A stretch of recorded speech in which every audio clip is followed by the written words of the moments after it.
Okay, so Tom, what does it take for an athlete to be considered a high-performance athlete? I think when you look at what it takes to win, what it takes to podium, what it takes to medal, there's so many ingredients, there's so many necessary, factors, and obviously it starts with the athlete. And, as we all know, there needs to be enough biological talent. A lot of systems and support staff and coaches are there to help an athlete achieve their physical potential.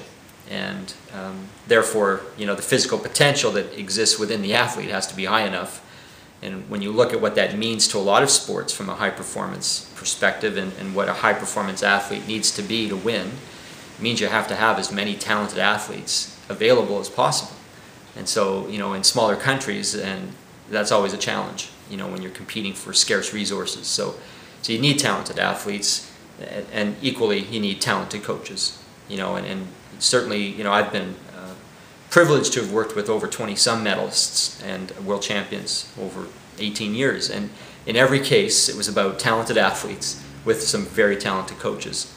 And they're prepared to do everything it takes. They're prepared to do the work. And then around that, and I think, in terms of what I would say is necessary but tier 2, is a community that is supportive of excellence, that is supportive of international excellence in particular. And I've worked with the odd athlete, of course, back home in Canada, where they succeeded despite the system. Where the NSO wasn't about international podium performances, the National Sport Organization, or a lot of the coaches in the community didn't want to see those athletes get more funding because they were very concerned about their own programs and their own athletes. But in a lot of cases, I believe that it's that culture that's around the athlete and the coach. There's enough individuals within the National Sport Organization that support international excellence and are willing to take the difficult path. The parents are supportive. There's enough people around the club that are willing to see that athlete go on and maybe excel while some of the other athletes don't get the same level of funding.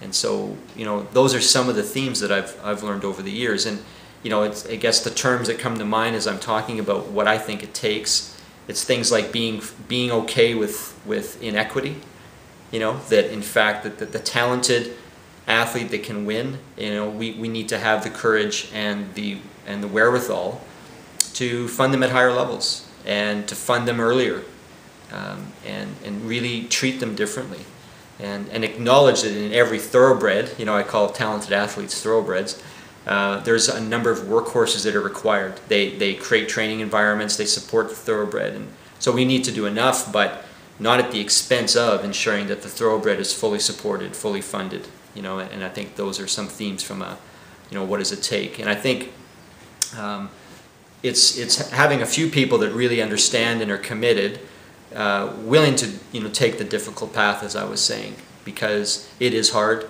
In every situation I've ever been in, it's not the norm. That's what makes it special. For an athlete and a coach to want to get at the podium, it means that they're going to take a very difficult path. There's going to be lots of conflict because a lot of people simply don't want to support it.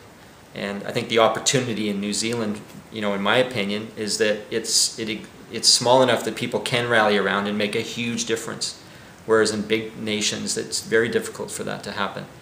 Here we can really create a community of excellence that is really willing to go after that, show some courage, and go after and become that, doesn't have the funding sport to has a lot of funding, because we've shown Spark, we've shown New Zealand Academy of Sport that we in fact are a player.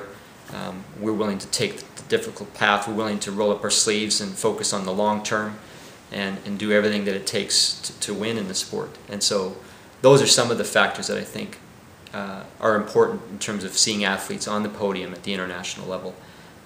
And there's a lot of people involved.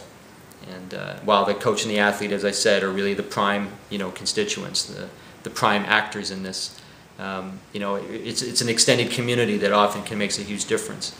And so I think that's the challenge for all of us, is to find a way to support those that are willing to make the effort and the commitment, even in situations where we may not benefit from it.